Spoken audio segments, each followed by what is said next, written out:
Hello hello hello hello. অনেকগুলো দিন হয়ে গেছে তোমাদের সাথে কোনো ভিডিওই শেয়ার করা হচ্ছে না। ভাবলাম চলো আজকে একটা রান্নার রেসিপি শেয়ার করি।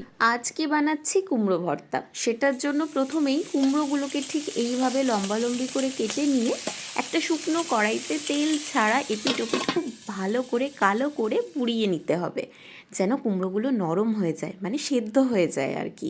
ঠিক এইভাবে কোনো রকম লবণ কিন্তু আমি এখানে ব্যবহার করিনি, কারণ লবণ ব্যবহার করলেই না ওই কুমড়োগুলো থেকে জল বেরিয়ে যেত, সেই কারণেই। আর এরপরে সুন্দর করে পেঁয়াজকে জিরি জিরি করে কুচিয়ে নিয়েছি, সাথে নিয়েছি রসুন, শুকনো লঙ্কা আর কাঁচা লঙ্কা। কড়াইতে সরিষার তেল দিয়ে দিয়েছি, আর তারপরে একে একে শুকনো লঙ্কা, রসুন, কাঁচা লঙ্কা এবং পেঁয়াজ খুব ভালো করে আমি ভেজে উঠিয়ে নেব।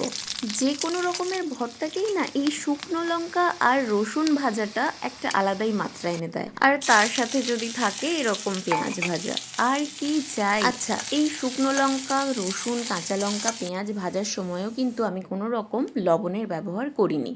ঠিক আছে, ফাইনালি সব কিছু ভাজা কমপ্লিট, পোড়ানো কমপ্লিট। এবার সবটাকে একসাথে খুব ভালো করে মেখে নেওয়ার পালা। প্রথমেই লবণ দিয়ে শুকনো লঙ্কাটাকে মেখে নেব, সাথে মাখবো কাঁচা লঙ্কা পোড়াটাকে, তারপরে রসুন, তারপরে পেঁয়াজ, তারপরে কুমড়ো, একসাথে পুরোটা মেখে নিতে হবে। আর শেষে ওপর থেকে ছড়িয়ে দিতে হবে অবশ্যই কাঁচা সরিষার তেল। সরিষার তেল ছাড়া কোনো রকমের ভর্তা কখনোই কমপ্লিট হতে পারে না, তাই সরিষার তেলটা অবশ্যই দিতে হবে। যাই বলো, রেসিপিটা কিন্তু ভীষণ সহজ ছিল। বাড়িতে কিন্তু অবশ্যই ট্রাই করো, কেমন লাগলো আমাকে জানিও।